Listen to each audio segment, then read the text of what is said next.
Okay, so I got this book called IELTS Speaking Actual Test Answers or Suggested Answers, and I had a look at some of the suggested answers. Some of them were okay, some of them were not so great.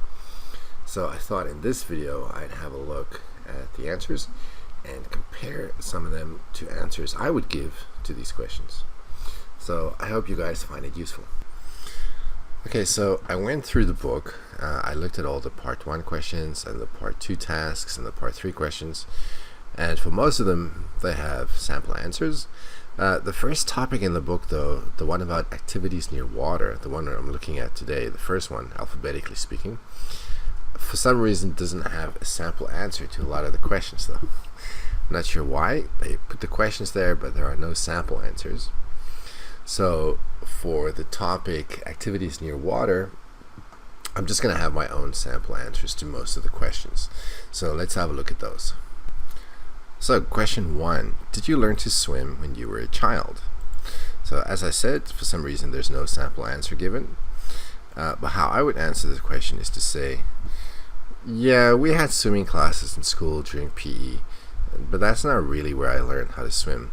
We grew up in like a subtropical area, so in summer we were just always in the rivers and pools trying to cool off. That's probably where I learned to swim, rather than in any kind of PE class. Okay, so here's the second question. What activities do you do when you are near water? And I'm on the wrong page here. Alright, here's the sample answer. So they start off by saying, obviously I'd first take some picture. The ocean looks stunning at any time to me. Then I'll go swimming. There's no such thing more relaxing than surfing and chasing big waves. Then probably I'll build some sandcastle or just lie down and enjoy the fresh air. I've broken these into sentences, individual sentences, because if we look at this first sentence, the question says, what activities do, using present tense, so meaning usually when you go to the beach, do you do when you are near water? And here in the response, let me make this red. The person says, obviously I'd first take some picture. I don't know why would is used here, because the question is in the present tense. They want to know about your habits. So we don't need this D. Also, picture, well, those are countable nouns. Pictures is a countable noun, so we need an S there for pictures. The ocean looks stunning at any time to me. That's fine. Then I'll go swimming. Here we have the same problem. The question is in the present tense, but they're putting will in the answer. And then this part, there's no such thing more relaxing than surfing and chasing big waves. For this, there's no such thing more relaxing than, instead of saying that, it might make more sense to just say there's nothing. Let's get rid of this. There's nothing more relaxing than surfing and chasing big waves. But now the surfing and chasing big waves, I still have this highlighted in green because it doesn't really make sense, because in the previous sentence the person says, then I'll go swimming, and then they go on to talk about surfing and chasing big waves. So how does that relate to swimming? You can't say then I'll go swimming and then in the next sentence there's nothing more relaxing than surfing and chasing big waves. In this sentence you're talking about how great surfing is. How does that relate to swimming? These are different things. So for coherence, this doesn't really make sense. You were talking about swimming just now, and now you're talking about how great surfing is. Okay. Then I'll probably build some sandcastle. Same thing here. Why is he using will when the question is in the present tense? And the same thing with sandcastle. These are countable nouns. So probably, then probably. I think actually honestly it sounds better if you say then I probably build some sandcastles. But anyway, sandcastles is a countable noun, so we need an S at the end. Okay, so this would be my response to the question, what activities do you do when you are near water? Like at the beach? I see a lot of people read at the beach, but that's not for me. I don't know how those people can stare at white pages in the glaring sun. What's the appeal? I just like to lay around the beach and then go for a quick dip when it gets too hot. It can also be nice to just go for a bit of a stroll, if it's not too windy. When the wind picks up, you just get sand in your face, and that's no fun. So that might be how I answer the question. Now, the reason why I started with a question like at the beach is sometimes people hear questions in part one and they don't actually properly answer the question. So it's not a bad idea to ask a question like this, a yes/no question, if you're not entirely sure what the question is asking, because maybe you misunderstand what the water part means. Maybe you're thinking about water in the home, but actually the question is asking about beaches or rivers or lakes or swimming pools, something like that. So asking a yes/no question in the beginning, it's not a bad idea. The examiner is probably going to say yes or no, or at least they will nod or shake their head to give you an answer to a question like this. Okay, so let's move on to the next question. Okay, so here is the second question, or the next question rather. What places with water are there in your part of town? Now, unfortunately, in the book, they give us no sample answer to compare with. So here's my answer to the question, what places with water are there in your part of town? There's a gym, swimming pool center about 10 minutes from my house. I used to go to both, the gym and the swimming pool, but I don't have time for the pool anymore. But when I used to go to the pool, it was pretty nice when it wasn't too crowded. They have an outdoor pool and an indoor pool. It's kind of heated, so it's a bit nicer for winter. And then there are like these little pools with water jets, and then upstairs is the sauna area with steam rooms and stuff like that. I don't know if there are many other places with water near here. That's really the only place I've been. Now, I chose to talk about this place, well, because I'm pretty familiar with it. And these little pools, I really don't quite know what they're called. So I'm describing these little pools. I'm saying they're little pools with water jets because I don't know what they're called. And this is called paraphrasing. And if you are able to successfully paraphrase, that'll actually help your score for Lexis. If you can successfully do it, that is. Okay, so here's the next question. What water sports are popular in your country? And for this one, again, there's no sample answer given, nothing to compare with. So here's how I might answer the question. I'm not really sure there are any water sports that are popular. Despite living on an island, most people are not really into swimming, I don't think. I mean, swimming is probably the most popular water sport because you don't need any equipment to do it. You can just get into the water and swim. But overall, not too many people swim. I've heard of a handful of people who scuba dive, and maybe like one or two who've been whitewater rafting, but I think that's about it. And I really think this is true. I don't think too many Taiwanese people are into water sports. Okay, so let's move on to the next question. Okay, so our next topic is birds, and here's the first question. Are there any birds near your home? And this time we have sample answers for all the questions. So here the first sample answer is, I haven't spotted any in my neighborhood. You're more likely to find them in zoos, national parks, or in the countryside. Also, a lot of barbershops in my city have bird cages. Not sure why that is. I kind of feel like the person who wrote the answers for the bird subject is not the same as the person who wrote the answers to some of the other topics, because the language for the topic of birds is actually a lot better than for some of the other topics. And I don't have much to say about this answer. There's nothing really wrong with it. Now, what I would say was, or what I would say is, yeah, it's kind of surprising actually. There are quite a lot of little birds flying around here.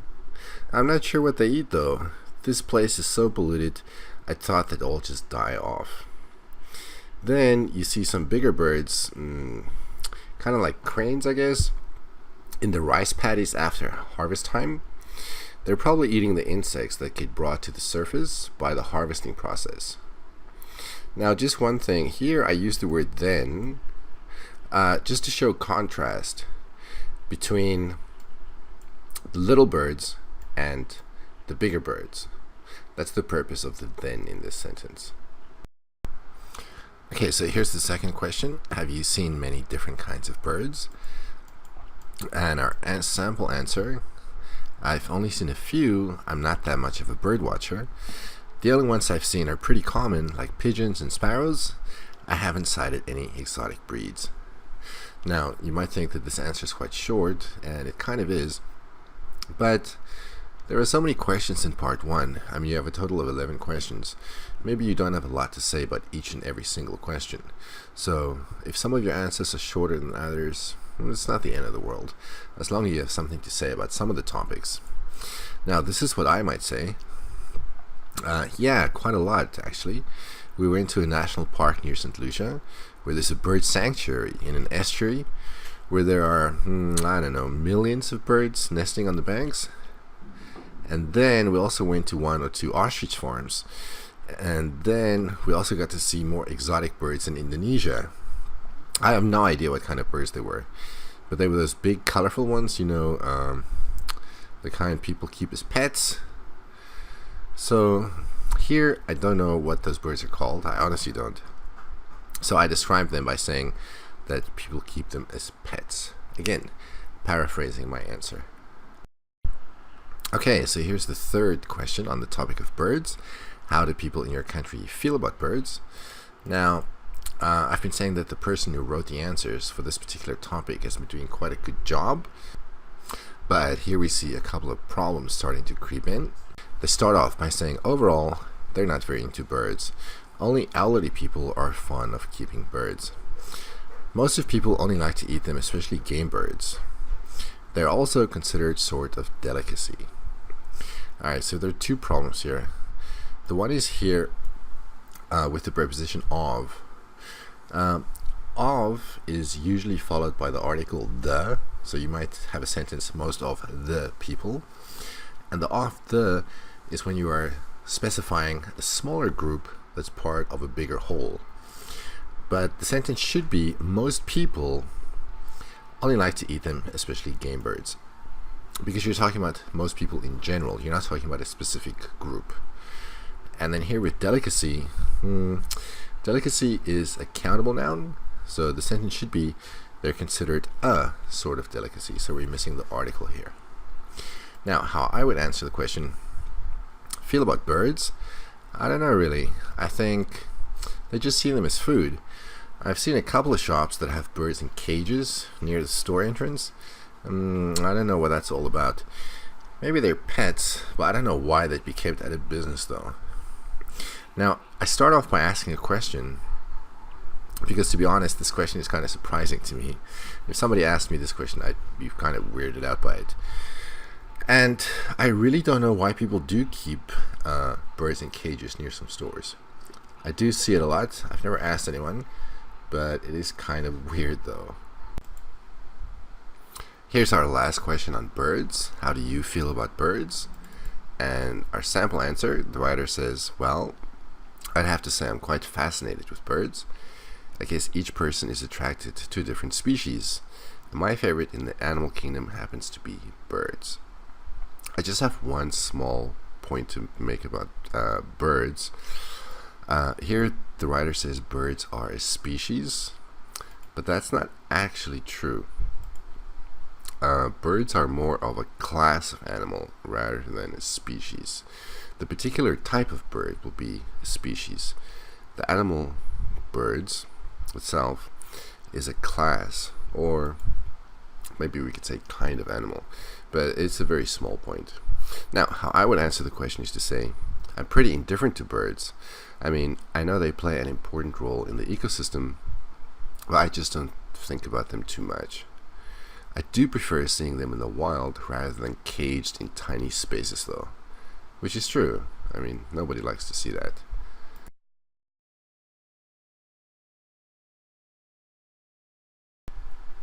Okay, so here is the part 2 task. Describe a company that you would like to work in.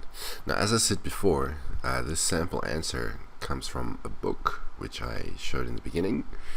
And unfortunately, the people who compiled this book or who wrote this answer didn't put in the 4 cues for the prompt. So I just have this: describe a big company that you would like to work in. They didn't put in the cues. So let's have a look at the beginning. It's every girl's wish to be surrounded by beautiful clothes and latest shoes of the season, especially with recognized fashion brands. Which is why I've always dreamed of working in a fashion company, Nasty Girl in particular, where my creativity and passion in contributing to women's image could be fulfilled. Now, keep in mind, this is not a recording of someone's answer. This is someone who sat down and wrote out a reply to this prompt. So, in essence, it really is a piece of writing rather than a transcript of someone talking. So, I don't want to hold this out as a great example of speaking, because it's not really speaking, it's someone who wrote this out. So my goal is really just to focus more on the language that they use. So for example here, they talk about how it's every girl's wish to be surrounded by beautiful clothes and latest shoes. Now, if you're going to be using latest as a superlative, we're going to have to use the with latest.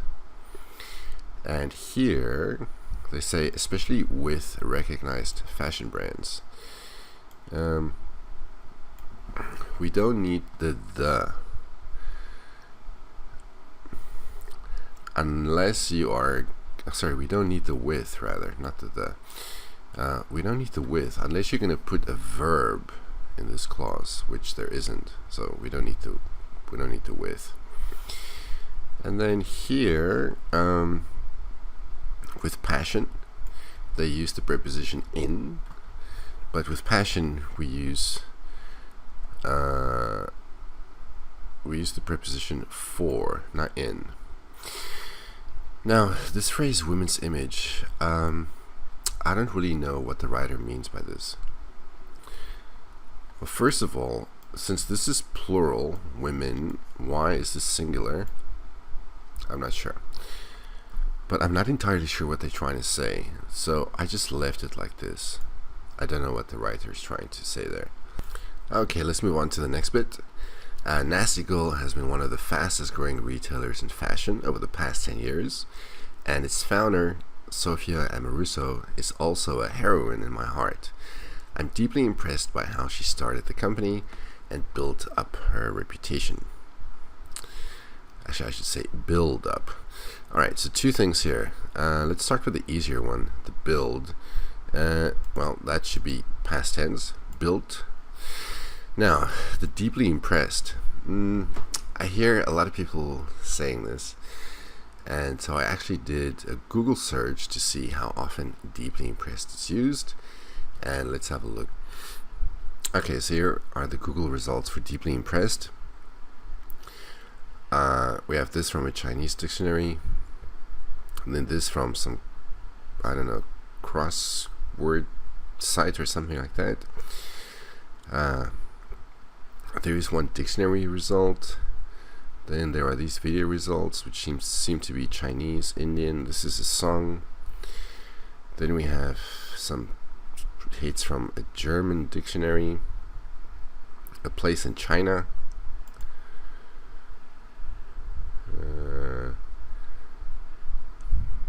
something from China, popular deeply impressed books from Goodreads. Here's the song again. Here's one hit from a forum, TripAdvisor from India. I think this is a motor vehicle company. Something I hit from India. What country is this? I'm not sure. My point is, not too many hits. So I would suggest not using deeply impressed, and instead, let's rather say greatly impressed. Okay, moving on. She even has her own podcast called #GirlBoss, where she interviews other entrepreneurial women who are also successful and true feminists on how and what they do to be at where they are today.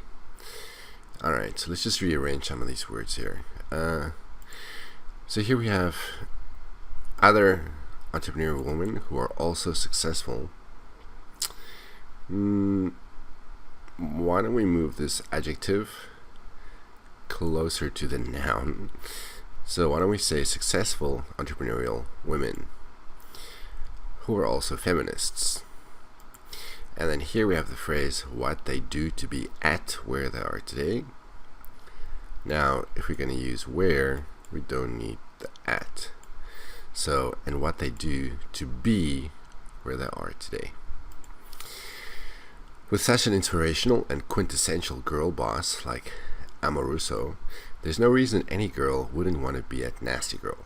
In addition, the said fashion empire is also renowned for its trendy, sexy, yet classy and total badass collection at the same time, which is also my style when choosing clothing. Alright, now here we have all these adjectives: trendy, sexy, classy, total badass, describing this noun. And then we have this phrase here, at the same time. But if we're going to have all these adjectives,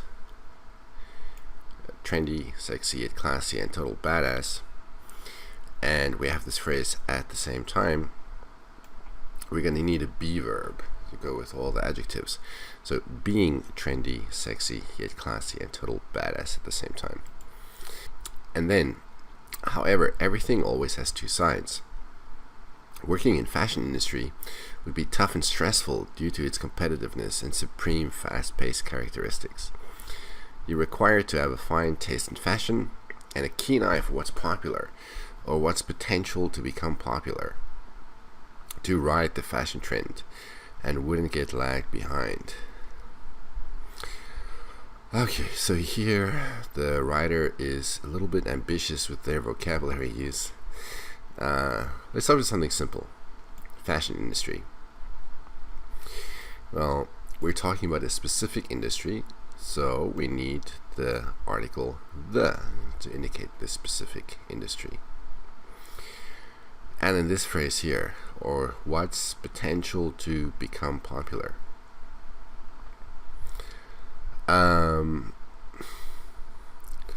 What is potential? Potential is a noun, so we can't have what is noun. So instead of that, why don't we say what's potentially popular? Change this into an adjective.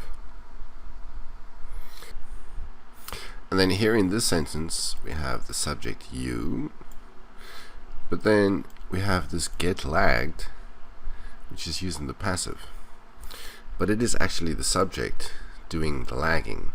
So this doesn't need to be in the passive, this needs to be in the active. So you shouldn't lag behind. And then also another thing here, they use wouldn't, but instead the modal should be used. Okay, and then moving on, creativity and personal touch are just as important to deliver not only qualified but unique product as well. Therefore, those who crave challenges and love to push themselves to the limit like me are best suited for this kind of job and the like. Hopefully when Nasty Girl is officially launched in my country, that would be where I work and pursue my dream. Alright, so just some minor things here. Touch is a countable noun, so we need the there. And then for products, I don't really know what qualified products are. I understand unique products, but qualified, I don't know if they mean quality, but the qualified doesn't make any sense.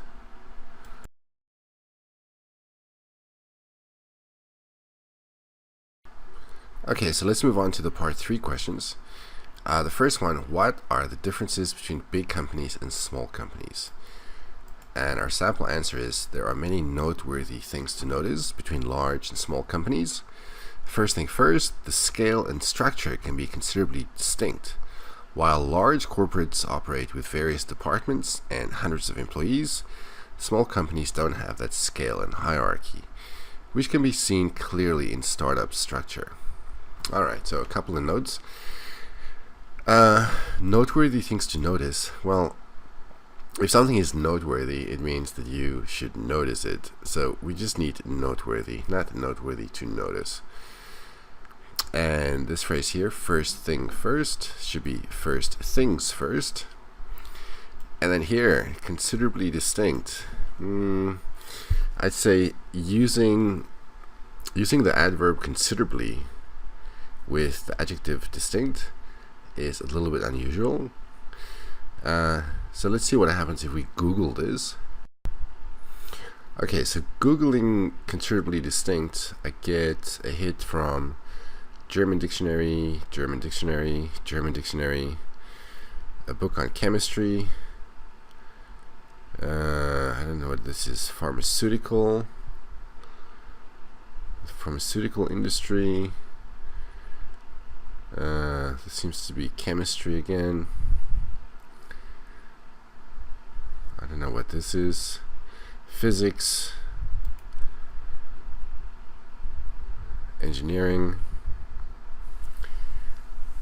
natural philosophy, chemistry, and the arts. Alright, so we seem to be getting a couple of hits from the sciences, but these two words are not used together all that often, so I would suggest not doing that. Instead of considerably distinct, why don't we say quite distinct? And then here again, this person uses the word corporates when I think they mean corporations. And here towards the end, when they talk about startups structure, since this is plural, why is this singular? This needs to be plural as well. And then this answer continues. In startups and small companies, one person can take on various positions, and their work arrangements can be fairly flexible. For instance, you can be a founder as well as finance director. And sometimes when the company is running low on manpower, you can also jump in to help with designing. I don't really have much to say about this, so let's move on to the next question. Are there many big companies in your country? Absolutely. Some of them are state-owned, some are incorporated between the state and foreign companies, and others are multinational companies. These corporates are doing business in various sectors, including FMCG, real estate, and electronics, and so on. Prominent brands that are widely known to customers and users are Unilever, Procter & Gamble, Samsung, and many more. Alright, so here the person says that these companies are incorporated, but when a company becomes incorporated, it means it acquires a legal status. It becomes a legal entity in its own right. I'm not sure that's what they mean. I think perhaps they mean to say subsidiaries, but this is just a guess. But incorporated is definitely not the right word. And here again we have corporates for corporations, real estates, which is not a plural noun, and here we have the conjunction in the wrong place. Samsung is written as two words, but since it's speaking, it's not important, I guess. Okay, let's go on. This question is a little bit odd. What are the good things about working for a big company? I don't think this is an actual question. I think the actual question is probably something like, what are the advantages of working for a big company? Not what are the good things. But anyway, this is the way I got the question. Okay, they say one of the biggest advantages when working for those recognized brand names is if you apply for another job at a different company, it'll probably be a plus point when a big name is written on your employee record. Recruiters would regard you with certain interest and respect if you've already proven your ability at some high-profile corporate. Okay, so corporate again. They mean corporation. Now, some of these I highlighted in green just because they don't really make sense. Not necessarily because the words are wrong, but you don't work for brand names. Surely you work for companies, not the brand name. The brand name is the name of the product. So this doesn't really make sense. And then for plus point, instead of that, let's use the word selling point. And employee record, to be honest with you, I don't really know what this is. Are they talking about something that's part of your resume? So, I don't know about employee record. I'm not really familiar with that.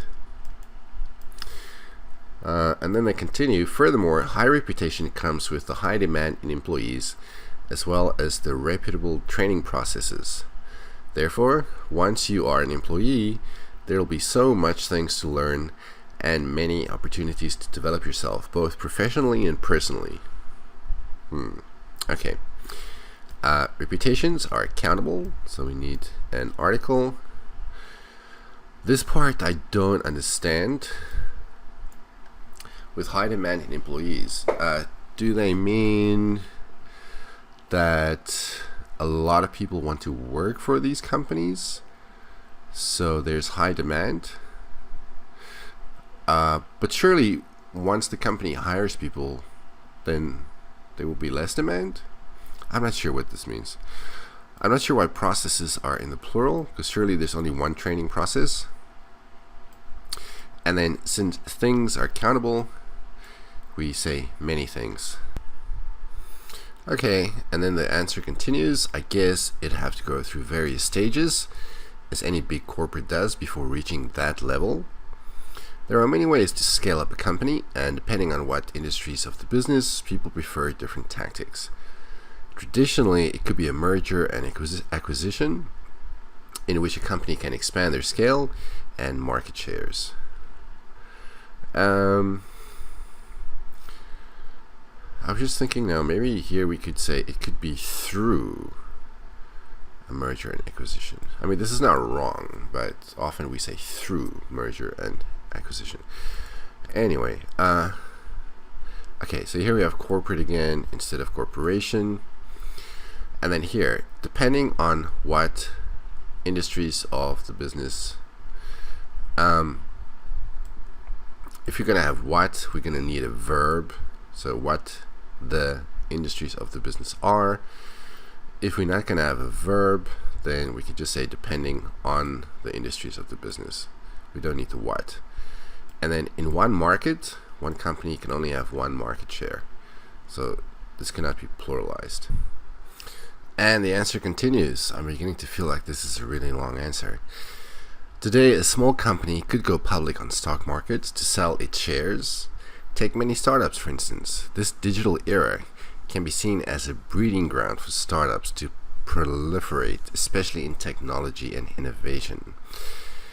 Alright, companies really just go public on a single stock market, not stock markets, and it should be its shares, and it goes on. The usual road many startups take to grow bigger is to attract investors via many funding rounds or attending pitch competition to get money and reputation. Then, after they reach a certain level, they're ready to exit, which is where the entrepreneurs become rich when startups going public or being acquired by some big company. Okay, now the many funding rounds, it's not wrong per se, but maybe various would be a better word to use than many. Competition is a countable noun, so we need to pluralize that. To get money and reputation, for reputation, maybe we can just add the words a higher, get a high reputation. Now, for the exit, I'm not entirely sure who's exiting what, because it says they, and they are ready to exit. Does this refer to the startups? Does this refer to the investors? Probably not the competitions. But I'm not sure who's exiting, and I'm also not sure how at this point the entrepreneurs become rich. But okay. And then we have going public and being acquired, and we don't need gerunds for any of those, so just go public and are acquired by. Okay, next question. Should big companies donate more to charities? Undoubtedly, as part of corporate social responsibilities, profitable companies should be encouraged to contribute more to social development as well as human well-beings.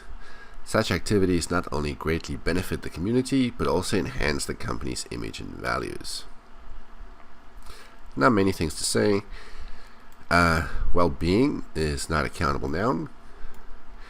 And the values, I don't know. These activities enhance the company's values. I'm not sure what the writer means by that. Often when we talk about company values, we're thinking about value in terms of a monetary amount.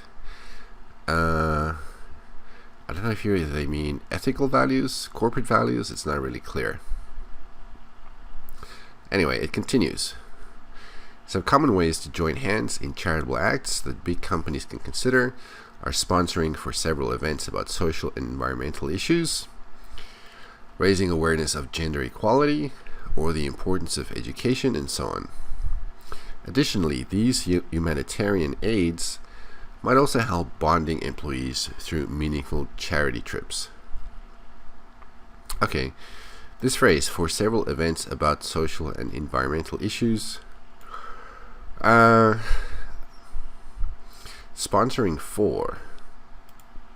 For sponsoring, we don't need a preposition, so it can just be sponsoring various events.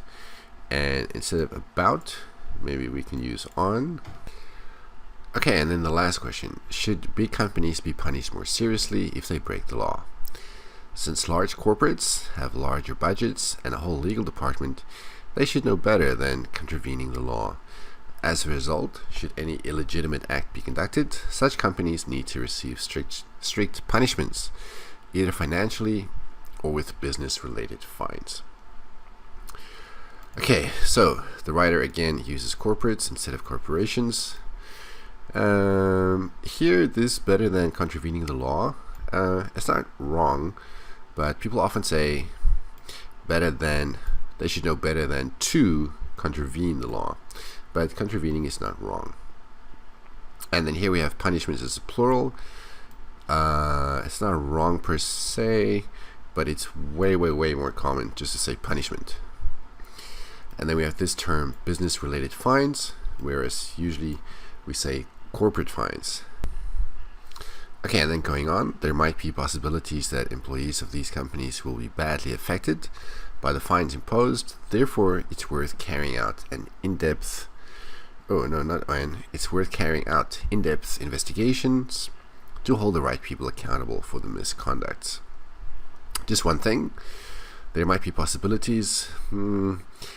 Possibility is usually used in the singular, so there might be the possibility. Other than that, the ending looks alright. Now again, I want to stress, we're looking here at someone who wrote out the answers to part 3 questions, and we looked at someone who wrote out the answers to part 1 questions, and also who wrote out a response to the part 2 task. Well, that means that we can't really consider it to be speaking at all, because it's not, it's just a piece of writing. We don't know what sort of discourse markers somebody would be using if they repeated these answers. We don't know if there would be repetition, self-correction, or hesitation. And of course, for pronunciation, we don't know what kind of features they'd be using. Speaking of features, I'm a little bit sick. I have the flu, so my own pronunciation right now is not that great. But if we just look at the lexical resources and the grammatical range and accuracy, the kind of grammar that was used, then, well, I hope the video was useful, and I hope you enjoyed it.